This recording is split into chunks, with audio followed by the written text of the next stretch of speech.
नमस्कार साथियों, मैं उपस्थित हुआ हूँ एक बार फिर से आई दृष्टि घटना चक्र की जो वार्षिकी है इसके अगले वीडियो के साथ में। हमने इससे पहले वीडियो में हमने राष्ट्रीय घटनाक्रम को पढ़ा था, अब हम अंतर्राष्ट्रीय घटनाक्रम को थोड़ा अध्ययन करते हैं। तो देखिए, अंतर्राष्ट्रीय घटनाक्रम में जो महत्वपूर्ण होंगी चीज़ें वही हमें समझ में आनी चाहिए, अच्छे से पढ़ना भी चाहिए, उनको उपयोगी रहेंगी। 2024 के जो COP29 जो हुआ है, यानी संयुक्त राष्ट्र जलवायु परिवर्तन सम्मेलन इसको कहते हैं, कि मेज़बानी किस देश द्वारा की जाएगी, यानी वो अभी हाल ही में COP29 होने जा रहा है, 11 से 12 नवंबर में होगा। तो इसकी मेज़बानी कौन करेगा? तो इसकी मेज़बानी करेगा अजरबैजान। ठीक है, अजरबैजान। ध्यान रहे COP28 की जो है मेज़बानी UAE ने की है और COP33 की जो मेज़बानी भारत करेगा, ऐसा भारत ने 28 में प्रस्ताव प्रस्तुत किया था। ठीक है ना। COP20 क्या है? ये कंट्री ऑफ पार्टी एक तरह से जो जलवायु परिवर्तन का एक सम्मेलन है जो कि विभिन्न देशों को लेकर के होता है और उसमें जलवायु संबंधी समीक्षा की जाती है। अजरबैजान में होने जा रहा है। ठीक है, इस साल नवंबर 2024 में आयोजित होने वाले यूरोपीय हाइड्रोजन सप्ताह, थोड़ा देखिएगा, यूरोपीय हाइड्रोजन सप्ताह के लिए विशेष भागीदार यानी कि एक्सक्लूसिव पार्टनर किसे घोषित किया गया है? तो भारत को घोषित किया गया है। यूरोपीय हाइड्रोजन सप्ताह के लिए सितंबर में आयोजित किया गया। श्रीलंका के नई प्रधानमंत्री बन गई हैं जिनका नाम है हरिन अमरसूरिया। हरिन अमरसूरिया, इन्होंने 24 सितंबर को शपथ ले ली। हरिन अमरसूरिया। अब आते हैं श्रीलंका के राष्ट्रपति कौन है। देखो, ये तो प्रधानमंत्री थे, अब राष्ट्रपति देखें तो अनुरा दिसानायके एक दिन पहले राष्ट्रपति बने, फिर प्रधानमंत्री को शपथ दिलाई गई, अनुराग दिसानायके। अब आते हैं अमेरिकी यात्रा के दौरान प्रधानमंत्री नरेंद्र मोदी जी ने कहाँ 2 नए भारतीय दूतावासों की स्थापना की घोषणा की? तो बोस्टन और लॉस एंजल्स में। कहाँ? ये USA के शहर हैं दोनों। यहाँ पे नए हमारे वाणिज्य दूतावास जो है खोले जाएंगे। अब आता है Tiruvallur chair of Tamil studies की स्थापना कहाँ की जाएगी? तो ये की जाएगी ह्यूस्टन विश्वविद्यालय में। ह्यूस्टन विश्वविद्यालय में ये स्थापना की जाएगी। आगे देखते हैं, भारत किसी देश के सहयोग से अपना पहला राष्ट्रीय सुरक्षा सेमीकंडक्टर फैब्रिकेशन प्लांट स्थापित करने जा रहा है। तो ये अमेरिका के सहयोग से। इस प्लांट का उत्पादित चिप्स का उपयोग कहाँ किया जाएगा? तो देखिए, ये सैन्य हार्डवेयर और संवेदनशील दूरसंचार नेटवर्कों में। ठीक है। व्यक्तिगत उपस्थिति वाले चौथे क्वाड लीडर समिट। देखो, क्वाड लीडर, ये आपको पता होना चाहिए जो क्वाड लीडर समिट है, इसमें क्वाड में आप मुझे बताइए कमेंट करके कि क्वाड यानी कि क्वाड्रिलेटरल सिक्योरिटी डायलॉग, इसका नाम है क्वाड। तो क्वाड के जो 4 लोग सदस्य हैं, देश हैं, वो कौन कौन है आप मुझे बताइए एक बार। पर ये फिलहाल देखते हैं चौथे क्वाड लीडर समिट का आयोजन कहाँ किया गया? तो ये आयोजित किया गया वेलिंगटन डेलावेयर अमेरिका में। ठीक है, वेलिंगटन में। अब समग्र रूप से यह quad leader summit virtual summit को शामिल करते हुए कौन सा संस्करण है? 6ठा संस्करण था, यानी पहली 100 क्वाड लीडर जो हुई थी हमारी, मान लीजिए वो ऑफलाइन हो गई, वर्चुअल हो गई, इसके बाद में सभी ऑफलाइन को जोड़कर 6ठा संस्करण ये हुआ है। हिंद प्रशांत क्षेत्र में कैंसर के बोझ को कम करने के उद्देश्य से क्वाड देशों के ने किस पहल को लॉन्च किया? तो कैंसर मूनशॉट इनिशिएटिव, सितंबर 2024 की घटना है। आगे देखते हैं, अगले क्वाड लीडर समिट का आयोजन कहाँ किया जाएगा? 2025 में। तो भारत में किया जा रहा है, बहुत इंपॉर्टेंट है। अब आगे देखते हैं, क्वाड एट सी शिप ऑब्जर्वर मिशन लॉन्च किया गया है। तो भारत, अमेरिका, जापान के तटरक्षक बलों और ऑस्ट्रेलिया की बॉर्डर फोर्स के द्वारा ये मिशन लॉन्च किया गया है। आप थोड़ा ध्यान रखिएगा। हिंद प्रशांत क्षेत्र में अंतर संचालनीयता में सुधार लाने के लिए मिशन कब लॉन्च किया जाएगा? ये 2025 में किया जाएगा। क्वाड देशों द्वारा हिंद प्रशांत क्षेत्रों में प्रशिक्षण के लिए नई क्षेत्रीय समुद्री पहल की घोषणा की। इसका नाम क्या है? तो इसका नाम मैत्री है। मेलबर्न विश्वविद्यालय के पहले मेलबर्न वैश्विक केंद्र का शुभारंभ कहाँ किया जाएगा? तो ये नई दिल्ली में ही किया गया 17 सितंबर को। इसका नाम था Melbourne global centre Delhi. Jordan के नए प्रधानमंत्री बन गए जाफर हसन। अब आते हैं टाइफून यागी। आपको पता होगा, टाइफून एक जापान क्षेत्र के आसपास आने वाला एक चक्रवात है। इससे बहुत सारे लोग देश आसपास के हिस्से भी प्रभावित होते हैं। टाइफून से, जैसे कि चीन भी, ताइवान और फिलीपींस, ये भी प्रभावित होते हैं। तो ये जो आया, इसके लिए भारत ने यहाँ पर जो प्रभावित देश हैं उनको मदद पहुँचाना चाहा, तो इसके लिए कौन सा ऑपरेशन चलाया गया? तो ऑपरेशन सद्भाव, ये आपसे पूछा जा सकता है, ऑपरेशन सद्भाव। जैसे आपसे और भी बहुत सारी चीज़ें, जैसे यूक्रेन में फंसे लोगों को बाहर निकालने के लिए चलाया गया था मिशन गंगा, ठीक है, जैसे यूक्रेन से गंगा याद कर लेंगे। और जैसे इजराइल और हमास के संघर्ष में जो भारतीय फंस गए थे, तो वहाँ चलाया गया अजय, इजराइल और हमास के बीच में। जैसे अफगानिस्तान में फंस गए थे पहले, तो देवी शक्ति, है ना, आप थोड़ा सा ये भी याद रखेंगे। इसी प्रकार ये सद्भाव है। सूडान में फंस गए तो कावेरी, सूडान से कावेरी याद रखिएगा, तो ये सूडान है कावेरी, अजय है हमारा इजराइल और हमास, देवी शक्ति हमारा अफगानिस्तान, गंगा है हमारा यूक्रेन। और भी है, फिलिस्तीन में फंस गए तो अलग अलग चीज़ें हैं, आप याद रखिएगा। जब फिलिस्तीन ने इजराइल पे आक्रमण किया तो कौन सा ऑपरेशन चलाया, और जब इजराइल ने फिलिस्तीन में किया तो कौन सा ऑपरेशन चलाया, ये दोनों चीज़ें आप याद रखिएगा। चलिए, तो इसी प्रकार ये चलाया गया ऑपरेशन सद्भाव।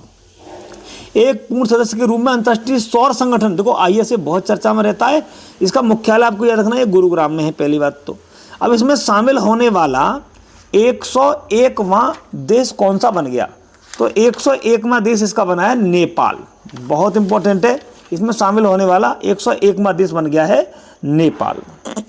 आप मुझे कमेंट करके बताइए ISA में शामिल होने वाला 100वां देश कौन सा है? ठीक है, 100वां। चलिए अब आगे देखते हैं। टाइम पत्रिका की AI क्षेत्र के विश्व के 100 सबसे प्रतिभाशाली लोगों की सूची में किन प्रमुख भारतीयों को शामिल किया गया है? किस भारतीयों को? तो अश्वनी वैष्णव जी को शामिल किया गया है, ये केंद्रीय मिनिस्टर हैं। नंदन नीलेकणी साहब को शामिल किया गया और अभिनेता अनिल कपूर को। 3 लोग शामिल किए गए इसमें टाइम पत्रिका की AI क्षेत्र के 100 प्रतिभाशाली लोगों की सूची में, अश्वनी वैष्णव, नंदन नीलेकणी और अभिनेता अनिल कपूर साहब। आगे चलते हैं। किन देश या क्षेत्रों में कृत्रिम बुद्धिमत्ता पर पहली कानूनी रूप से बाध्यकारी अंतर्राष्ट्रीय संधि पर हस्ताक्षर किया गया? तो ये बहुत इंपॉर्टेंट है, सितंबर की घटना है। तो किन किन देशों में? देखो ये देशों की सूची दे रखी है। यूरोपीय संघ, America, United Kingdom, Andorra, Georgia, Iceland, Norway, Moldova, San Marino और इजराइल, इन सभी को शामिल किए, हस्ताक्षर किए संधि पर। अंतर्राष्ट्रीय सौर महोत्सव कहाँ आयोजित किया गया? तो नई दिल्ली में। अच्छा, इसका आयोजन किसके द्वारा किया गया? यानी कि तो ये अंतर्राष्ट्रीय सौर संगठन के द्वारा आयोजित किया गया है। किसका? सौर महोत्सव का। आगे देखते हैं। IIT दिल्ली ने कहाँ पर अपना अंतर्राष्ट्रीय परिसर खोलने की घोषणा की है? तो कहाँ खोल भी दिया? अबू धाबी में, UAE में। IIT का एक वहाँ पे ब्रांच खुल गई है अबू धाबी में। ऐसा हमने पुरानी वीडियो में बताया, अभी तक खोलने जा रहे हैं, लेकिन इन्होंने शुरुआत कर भी दी।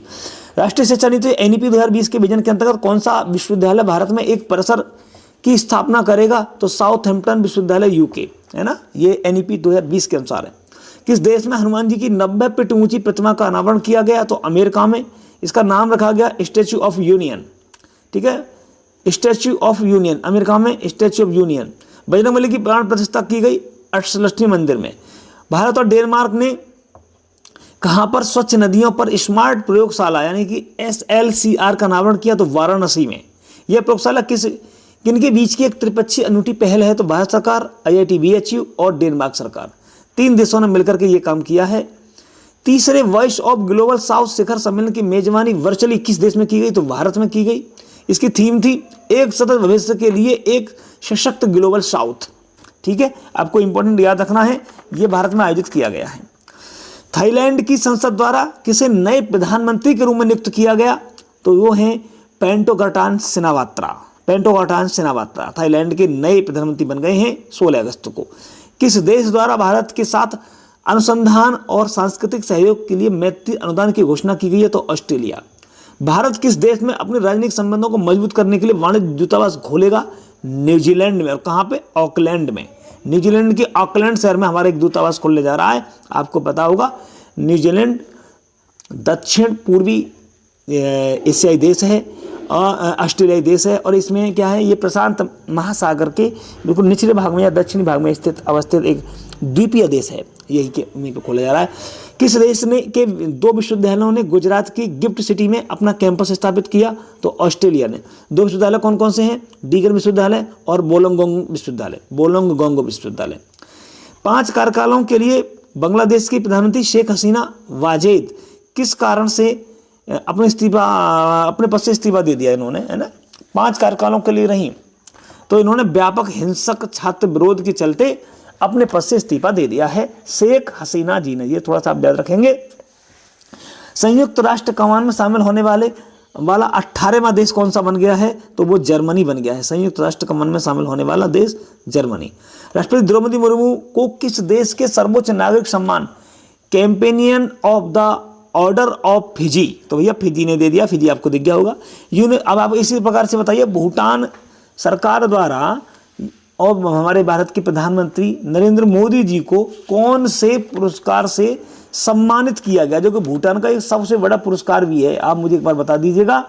तो अब और द्रौपदी मुर्मू जी को भी एक देश और है, और वहाँ का मॉरिशस विश्वविद्यालय उसने भी सम्मानित किया है। तो आपको वो ध्यान रखना है, क्योंकि doctor of the civil law इसकी मानद उपाधि भी इनको दी गई है द्रौपदी मुर्मू जी को मॉरिशस के द्वारा। ऐसे प्रधानमंत्री जी के बारे में आप मुझे बताइए, प्रधानमंत्री जी को भूटान द्वारा कौन सा पुरस्कार दिया गया है। मैं आपको बता दूं, वह भूटान का सबसे बड़ा पुरस्कार है।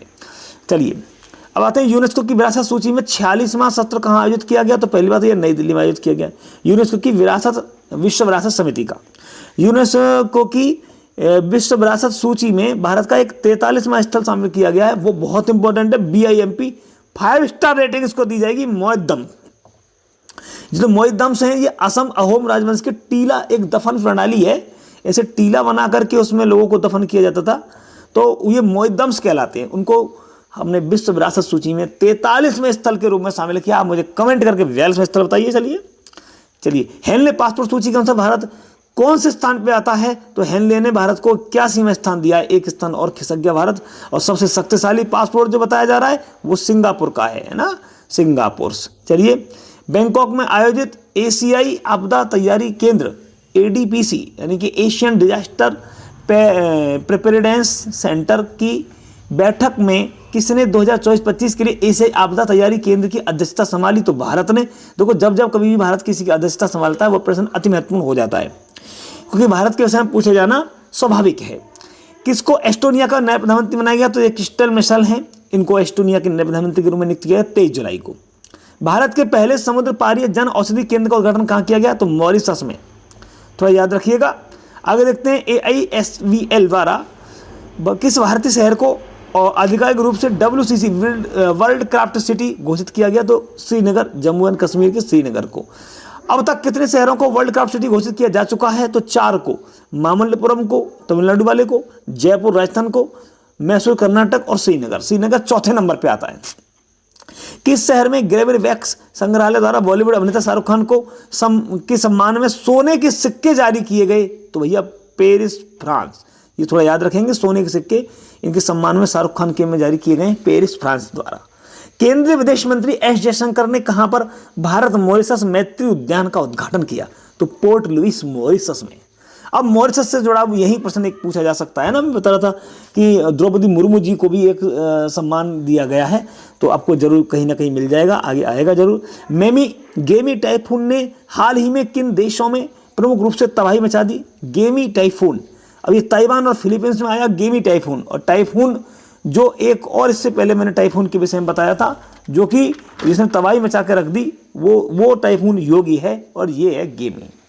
ठीक है, गेमी आया ताइवान फिलीपींस में, और जो टाइफून योगी ने जो धूम मचा कर रख दी, और इसमें प्रभावित हुए कई देश और उनमें भारतीय फंस गए थे, उनको बचाने के लिए सद्भाव चलाया गया था।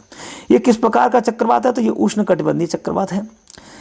और किस देश ने अपना पहला व्यापक जलवायु परिवर्तन कानून पारित किया है, तो भैया ये सबसे इंपॉर्टेंट है अफ्रीका, दक्षिणी अफ्रीका। नीदरलैंड के नए प्रधानमंत्री बन गए हैं, तो इनका नाम है डिक सूफ बन गए हैं नए प्रधानमंत्री।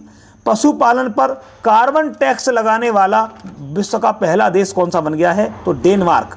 पशुपालन पर कार्बन टैक्स लगाने वाला, बहुत इंपॉर्टेंट है। देखो ऐसे बहुत सारे प्रश्न पूछे जाते हैं। जैसे आपसे मैं कहूँ, भारत में विश्व की बहुत सारी घटनाएं, जैसे समलैंगिक विवाह को मान्यता देने वाला प्रथम दक्षिण पूर्वी एशियाई देश, तो थाईलैंड। अगर आपसे पूछे गर्भपात को संवैधानिक दर्जा देने वाला पहला देश, तो फ्रांस। आपसे ये पूछे भारत का जो जन औषधि पहल में शामिल होने वाला पहला देश, तो मॉरिशस। और पशुपालन पर जो कार्बन टैक्स लगाने वाला, तो वो है पहला देश डेनमार्क। संयुक्त राष्ट्र द्वारा अफगानिस्तान पर विशेष दूतों की तीसरी बैठक कहाँ आयोजित की गई? तो दोहा, कतर में। 2024-25 की अवधि के लिए एशियाई आपदा तैयारी केंद्र का अध्यक्ष कौन बनाया गया? तो भारत बना है। प्रधानमंत्री नरेंद्र मोदी जी की रूस यात्रा के दौरान उन्हें रूस के किस सर्वोच्च नागरिक सम्मान से सम्मानित किया गया? तो order of Saint Andrews the apostle. ठीक है, रूस ने यह दिया है। आपने वो मुझे कमेंट करके नहीं बताया कि भूटान की तरफ से कौन है, भूटान ने क्या सम्मान दिया है मोदी जी के लिए। पनामा के नए राष्ट्रपति बन गए हैं, तो इनका नाम है जोस राउल मुलिनोव। भारत की अध्यक्षता में कोलंबो प्रोसेस की प्रथम बैठक कहाँ आयोजित की गई? तो जिनेवा में। अब आती है उत्तर अटलांटिक संधि संगठन यानी NATO, North Atlantic Treaty Organization का महासचिव किसे नियुक्त करने का निर्णय लिया गया? तो मार्क रूट। बहुत इंपॉर्टेंट है, क्योंकि नाटो आज की डेट में बहुत ज़्यादा चर्चा में रहने वाला एक संगठन है। नीदरलैंड के प्रधानमंत्री हैं मार्क रूट। अब ये नाटो के नए महासचिव होंगे। किस विश्वविद्यालय ने संत तुरमंगई अलवर की लगभग 500 वर्ष पुरानी कांस्य मूर्ति को भारत लौटाने की सहमति जताई है? तो ऑक्सफोर्ड विश्वविद्यालय ने। अमेरिका, भारत, दक्षिण कोरिया, जापान और यूरोपीय संघ ने मिलकर किस गठबंधन के गठन की घोषणा की? तो ये की है bio pharmaceutical alliance. Bio pharmaceutical alliance, इसकी घोषणा की है अभी तीनों देशों ने मिलकर के। बहुत इंपॉर्टेंट है। आगे चलते हैं। वैश्विक ऊर्जा संगठन संक्रमण सूचकांक 2024 किसने जारी किया? तो विश्व आर्थिक मंच ने। वैश्विक ऊर्जा संक्रमण सूचकांक शीर्ष स्थान पर कौन आया? तो स्वीडन, और भारत आया 63वें स्थान पर। ये थोड़ा याद रखिएगा। आगे देखते हैं। मर्सर द्वारा जारी cost of living city 2024 ranking में विश्व में सबसे महंगा शहर कौन सा बताया गया? तो हांगकांग। अच्छा, हांगकांग विश्व का सबसे महंगा शहर बताया गया, वो भी मर्सर द्वारा जारी। 50वां G7 शिखर आयोजित कहाँ किया गया? तो ये अपुलिया, इटली में। ग्लोबल जेंडर गैप रिपोर्ट किसके द्वारा जारी की गई है? तो विश्व आर्थिक मंच के द्वारा, है ना, ग्लोबल जेंडर गैप। अब इस जो जेंडर गैप है, इसमें आपसे पूछा जाए कि विश्व में कितना समय लगेगा कि इसमें समानता हासिल करने में, तो 134 साल लग जाएंगे, सन 2158 तक। यूक्रेन शांति शिखर सम्मेलन summit of the peace in Ukraine कहाँ आयोजित की गई? तो स्विट्जरलैंड में। समलैंगिक विवाह को मान्यता देने वाला आ गया प्रश्न, तो कहाँ पे? थाईलैंड में। समलैंगिक विवाह को मान्यता देने वाला पहला देश आ गया थाईलैंड। अब देखते हैं, पीटर पेलेग्रिनी ने किस देश के राष्ट्रपति की तो स्लोवाकिया के राष्ट्रपति बन गए पीटर पेलेग्रिनी। अब आता है जुडिथ सुमिनवा तुलका किस देश की पहली प्रधानमंत्री बनी है? तो कांगो गणतंत्र की बनी है, कांगो की। अब देखो ऐसे, अब श्रीलंका के राष्ट्रपति बने थे अनुरा दिसानायके, प्रधानमंत्री हरिणी अमर सूर्या। ताइवान के हमारे जो निकट पड़ोसी देश है ताइवान, तो ताइवान के जो बने हैं वो लाई चिंग ते बने हैं, लाई चिंग ते, ये याद रखिएगा।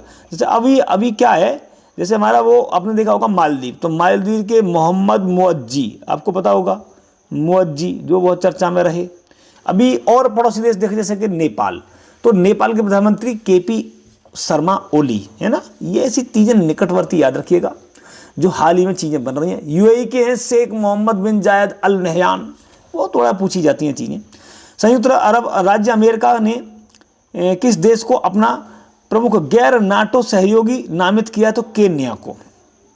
यूएसए ने किस देश को अपना गैर नाटो सहयोगी जो नामित किया वो केन्या को। पाकिस्तान के साथ किन देशों को संयुक्त राष्ट्र सुरक्षा परिषद यूएनएससी के अस्थायी सदस्य के रूप में निर्वाचित किया गया? बहुत इंपॉर्टेंट है, सोमालिया, पनामा, डेनमार्क और यूनान।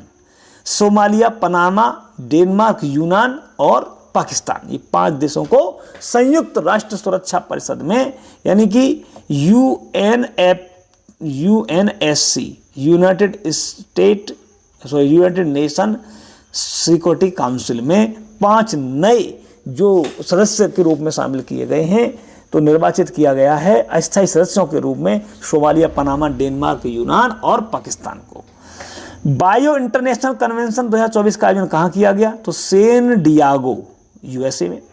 क्यूएस वर्ल्ड यूनिवर्सिटी रैंकिंग 2025 में किस विश्वविद्यालय को शीर्ष स्थान प्राप्त मिला है? तो Massachusetts institute of technology MIT USA को पहला स्थान मिला है, आपको याद रखना है, इंपॉर्टेंट है। सांगरी ला संवाद का 21वां संस्करण कहाँ आयोजित किया गया? तो सिंगापुर में। अब आता है 77वीं विश्व स्वास्थ्य सभा कहाँ आयोजित की गई है? तो जेनेवा में। वैसे भी आपको पता है WHO का हेड ऑफिस। रूस से लगती अपनी सीमाओं पर कितने नाटो देशों ने ड्रोन वॉल बनाने की अपनी योजना की घोषणा की? तो 6 देशों ने, जो रूस से सीमा बनाते हैं, और इन्होंने क्या किया है कि हम ना ड्रोन वॉल बनाएंगे। तो ड्रोन वॉल की घोषणा की है किन किन देशों ने? Lithuania, Latvia, Estonia, Poland, Finland और नॉर्वे।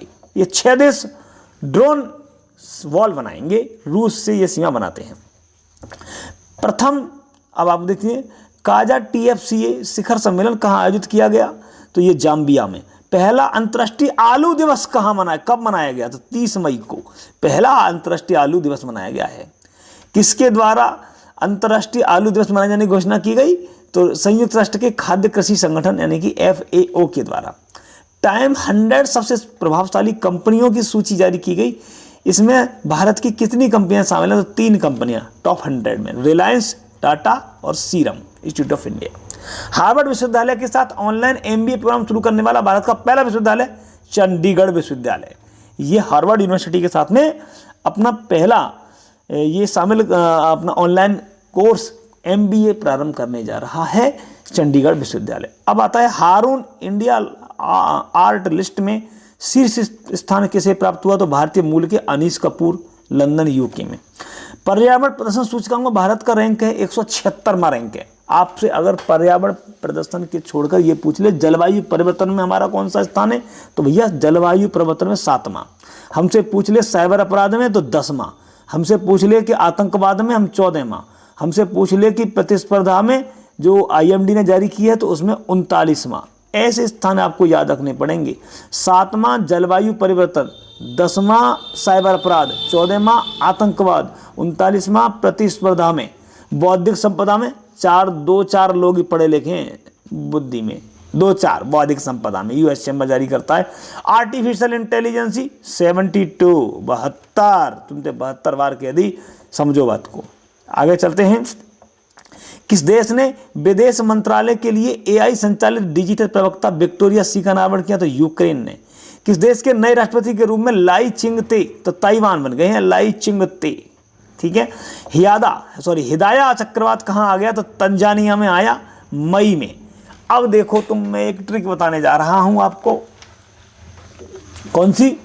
आग में है रेता, ठीक है, आग में है रेता। अब आग में है रेता का मतलब क्या है?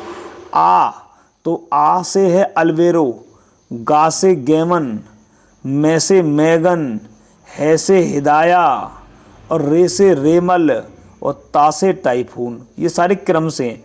आग में है रेता, ठीक है, ये देख लीजिए गोल गोल। आग में है रेता, याद कर लो, आग में है रेता, आग में है रेता। भैया रेता में आग लग गई है, ये मान लो। क्रम से चलना है आपको। आ सबसे पहले ये जनवरी में आया आ, और जो गेमन है वो मार्च में आया, और मैगन है वो भी मार्च के लास्ट में आया, और है हिदाया ये मई के प्रारंभ में ही आ गया, और रेमल मई के बाद में आया लास्ट में, और टाइफून जुलाई में आया है, ठीक है। इससे पहले भी एक और आया है जो कि जून में आया है, टाइफून से पहले, ठीक है ना। टाइफून योगी याद रखिएगा और गेमो याद रखिएगा, दोनों याद गे, ठीक है ना। तो 2 इस प्रकार से पूछे जाने की संभावना रहती है, जो जैसे गेमी आया और योगी आया, ठीक है। तो दोनों के बारे में याद रखिएगा। हिदाया आ गया तंजानिया में। विश्व हाइड्रोजन शिखर सम्मेलन 2024 कहाँ आयोजित किया गया? तो रोटरडम, नीदरलैंड में। भारत और किस देश ने चाबहार, आपको चाबहार का नाम मिल जाए तो भैया ईरान लगा दो। टर्मिनल विकास करने के लिए दिग्गज समझौता हुआ है, वो 13 मई को। चाबहार ईरान का पोर्ट है ना। किन भारतीय कृतियों को यूनेस्को की memory of the world regional register में शामिल किया गया? तो रामचरितमानस, पंचतंत्र और सहस्त्र लोक लोचन की लिपि, हस्तलिपि को, 3 चीजों को ये यूनेस्को के memory of the world regional register में शामिल किया गया है। रामचरितमानस, पंचतंत्र और सहृदय लोक लोचन। किस संस्था ने यात्रा पर्यटन विकास सूचकांक जारी किया? तो विश्व आर्थिक मंच ने। यात्रा और पर्यटन सूचकांक समग्र रैंकिंग में भारत का स्थान आया 39वां। संयुक्त राष्ट्र महासभा द्वारा 24 मई को किस दिवस के रूप में मनाने की घोषणा की? तो अंतर्राष्ट्रीय मारखोर दिवस, अंतर्राष्ट्रीय मारखोर दिवस। ठीक है, अब आगे देखते हैं। भारत ने किस अवधि हेतु कोलंबो प्रोसेस की अध्यक्षता की? 25-26। लिथुआनिया के नए राष्ट्रपति बन गए हैं, तो इनका नाम है गीटानोस नौसेदा। मैक्सिको ने किस देश के साथ अपने कूटनीतिक संबंध समाप्त कर दिए? तो इक्वाडोर के साथ इतने संबंध समाप्त कर दिए। विश्व सैन्य व्यवधि की रिपोर्ट जारी की गई, यूएसए और चीन इसमें शीर्ष स्थान पर रह गए, और रूस। टाइम पत्रिका 2024 में 100 प्रतिशाली लोगों की सूची में जो मोस्ट 100 जो इन्फ्लुएंशियल पीपल हैं, उनमें भारतीय मूल के कितने व्यक्ति शामिल हैं? तो 8 व्यक्तियों को शामिल किया गया है। नाम देखते हैं। अजय बंगा, सत्या नडेला, आलिया भट्ट, साक्षी मलिक, देव पटेल, आसमा खान और प्रियमवता नटराजन और जिगर शाह, इन 8 लोगों को जगह दी है टाइम पत्रिका ने। स्वर्ण की धूल उगरने के कारण खबरों में रहा माउंट एरेबस, जो ये माउंट एरेबस ये कहाँ पे है? माउंट एरेबस एक ज्वालामुखी है, तो ये कहाँ पे है? तो अंटार्कटिका में। आयरलैंड के युवा प्रधानमंत्री बन गए तो साइमन हैरिस 37 वर्ष के। आइसलैंड के नए प्रधान बन गए तो ये बने वजरनी वेनेडिक्टसन। ठीक है। हिंसाग्रस्त करेबियाई देश हैती में से अपने नागरिकों को निकालने के लिए भारत सरकार ने कौन सा ऑपरेशन चलाया? तो ऑपरेशन इंद्रावती। अब दोबारा याद कर लो, इजराइल और हमास के संघर्ष में फंसे तो अजय, ध्यान है, अभी पड़ा बिल्कुल। यूक्रेन में फंस गए तो मिशन गंगा, अफगानिस्तान में फंस गए तो देवी शक्ति, है ना। ऐसे ही ये प्रश्न आ गया कि जो हैती में जो लोग फंस गए उनको निकालने के लिए कौन सा ऑपरेशन चलाया गया? तो इस ऑपरेशन का नाम है इंद्रावती। आप याद रखना, जो टाइफून में फंस गए तो उनको सद्भाव से मिलान मत कर लेना, इंद्रावती अलग है, सद्भाव अलग है। चलिए, अंतर्राष्ट्रीय दूरसंचार संघ यानी ITU ने किसको अपने डिजिटल इनोवेशन बोर्ड का अध्यक्ष बनाया? तो भारत को। पृथ्वी पर भूमि से सबसे दूर स्थित एक बिंदु है पॉइंट नेमो पर पहुंचने वाले पहले व्यक्ति बन गए क्रिस ब्राउन। ठीक है, बहुत इंपॉर्टेंट है। नेमो जो है इसको दुर्गमता का बिंदु भी कहते हैं, दुर्गमता का ध्रुव भी कहते हैं। भूटान का सर्वोच्च नागरिक सम्मान order of the Duke Gyalpo किसे दिया गया? मोदी जी को। किसने दिया? भूटान। यही पूछ रहा था आगे, order of the Duke Gyalpo. अगर आपने ये वीडियो पूरा देखा होगा संभवतः है आपकी समझ में आ ही जाएगा। एक साथियों 2 मिनट के अंदर भी पूरा खत्म करने जा रहे हैं हम लोग, क्योंकि ये वैश्विक घटनाओं का एक क्रम था पूरा, संभवतः ये आपकी समझ में आ जाना चाहिए। बहुत जल्द समाप्त हो जाएगा 5 मिनट के अंदर ही। आप बस बने रहिएगा और चैनल को एक बार सब्सक्राइब कर लें। अगर आप नए हैं तो, पहले से हैं तो इसको लाइक करिए, कमेंट जरूर करिएगा आपको कैसा लग रहा है, किसी तरह की कोई क्वालिटी में कमी है तो। लोकतंत्र के लिए 3रा सम्मेलन कहाँ आयोजित किया गया? सियोल में, जो कि दक्षिण कोरिया में है। हारून लिस्ट जारी की गई ग्लोबल स्तर की, तो इसमें सबसे ज़्यादा अमीर व्यक्ति एलन मस्क बताए गए हैं, $231 बिलियन अपनी धनराशि के साथ। गर्भपात को संवैधानिक दर्जा देने वाला फ्रांस है। किस देश में विश्व की पहली 3D प्रिंटेड मस्जिद बनाई गई? तो सऊदी अरब में मस्जिद बनाई गई है। अब आगे आता है, राष्ट्रपति द्रौपदी मुर्मू जी को मॉरिशस विश्वविद्यालय ने एक पुरस्कार से सम्मानित किया। इस पुरस्कार का नाम है डॉक्टर ऑफ सिविल लॉ, यानी ये मानद उपाधि दी गई इनको। फिनलैंड के नए राष्ट्रपति बन गए अलेक्जेंडर स्टब। यूरोप के वीजा मुक्त सेगन जोन में शामिल होने वाला अंतिम पश्चिम बाल्कन राष्ट्र कौन सा है? तो कोसोवो। भारत की जन औषधि पहल में शामिल होने वाला पहला देश कौन सा है? मॉरिशस। आपको बताया था मैंने। भारतीय भेषज संहिता मानकों की मान्यता देने वाला पहला स्पेनिश भाषी कौन सा है? निकारागुआ। भारत और किस देश के बीच आतंकवाद, मादक पदार्थों की तस्करी, मनी लॉन्ड्रिंग जैसे मुद्दों पर सहयोग को मजबूती प्रदान करने हेतु होमलैंड सिक्योरिटी डायलॉग का आयोजन कहाँ किया गया? भारत और अमेरिका के बीच। अंतर्राष्ट्रीय बौद्धिक संपदा में भारत का स्थान 4-2 लोग ही तो पढ़े लिखे हैं। कार्यस्थल पर हिंसा और उत्पीड़न को समाप्त करने के लिए ILO कन्वेंशन का अनुसमर्थन करने वाला एशियाई देश पहला कौन सा बन गया? तो ये बन गया फिलीपींस। इंडस एक्स शिखर का आयोजन कहाँ पर किया गया? नई दिल्ली में। इस संस्करण से दूसरा। इंडस का पूरा रूप है इंडिया US डिफेंस एक्लेरेशन इकोसिस्टम। किस देश में चक्रवात किरली आ गया? तो किरली आया जनवरी में, तबाही मचा दी ऑस्ट्रेलिया में, किरली। ठीक है, किरली। अब आगे देखते हैं ये चक्रवात कैसा है? उष्णकटिबंधीय है। अफ्रीका देश लाइबेरिया के नए राष्ट्रपति बन गए तो जोसेफ बोकाई। युगांडा में कौन सा शिखर सम्मेलन आयोजित किया गया? 3रा शिखर सम्मेलन आयोजित किया गया युगांडा में, और ये लिविंग शिखर सम्मेलन की जो विषय था लिविंग नो वन बिहाइंड, है ना।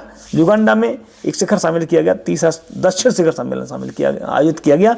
इसमें लिविंग नो वन बिहाइंड के नाम से इसका विषय थीम रही। इस शिखर सम्मेलन में प्रतिभागी G77 के सदस्य देश और चीन 78 देशों ने भाग लिया। किस देश के 3 शहरों में 22 जनवरी 2024 को अयोध्या राम मंदिर दिवस के रूप में घोषित किया है? तो कनाडा में। कौन कौन शहर हैं वो? तो ये है आपका ब्रैम्पटन, ओकविले और ब्रेंटफोर्ड। 3 शहरों में ये चीज घोषणा की गई है अयोध्या राम मंदिर दिवस 22 जनवरी को। ग्वाटेमाला के नए राष्ट्रपति बन गए हैं, इनका नाम है बर्नार्डो एरेवेलो। डेनमार्क के नए सम्राट बन गए फ्रेडरिक 10। भारत के ने किस देश में भारत पार्क स्थापित करने की घोषणा की है? तो यूएई में। फ्रांस के सबसे कम उम्र के प्रधानमंत्री बन गए तो गैब्रियल अट्टल, ठीक है। किस देश ने भारत में हरित ईंधनों पर गठबंधन की घोषणा की है? तो alliance of the green fuels, तो डेनमार्क ने ऐसा किया है हमारे साथ। अब आगे चलते हैं, इस गठबंधन का नाम क्या है? तो इस गठबंधन का नाम है GFAI, green fuel alliance India, है ना। अब आता है सक्सेस मसरा को किस देश का प्रधानमंत्री नियुक्त किया गया? तो चाड का। शेख मोहम्मद सवा अल सलेम अल सवा किस देश के नए प्रधानमंत्री बन गए हैं? तो कुवैत के। तो इस प्रकार आपने ये संक्षिप्त में एक सूक्ष्म में वन लाइनर के रूप में एक अंतर्राष्ट्रीय स्तर की घटनाएं पढ़ी। अब आगे मिलते हैं, आर्थिकी को लेकर मैं मिलूंगा अगले वीडियो में। इस प्रकार ये पहले जो आपने दृष्टि की बुक खोल रखी होगी, इसके जो प्रारंभ के जो महत्वपूर्ण जो पृष्ठ हैं, इन 18 पेजों का हम विश्लेषण एक एक करके पढ़ रहे हैं। आपसे मिलते हैं नई वीडियो में, और आपसे अनुरोध है कि एक बार चैनल पर बने रहें। और दृष्टि से जो कि एक बहुप्रतिष्ठित और बहुचर्चित एक पत्रिका है, जो कि RO, PCS, GS संबंधी जो भी करंट अफेयर के प्रश्न जहाँ से समावेशन होते हैं, वो दृष्टि का बहुत ज़्यादा रोल रहता है। तो इसको आप कंटिन्यूस पढ़ेंगे, ऐसी अपेक्षा करता हूँ। स्वस्थ रहें, मंगल रहें। मिलते हैं एक नई वीडियो में अगले दिन। धन्यवाद।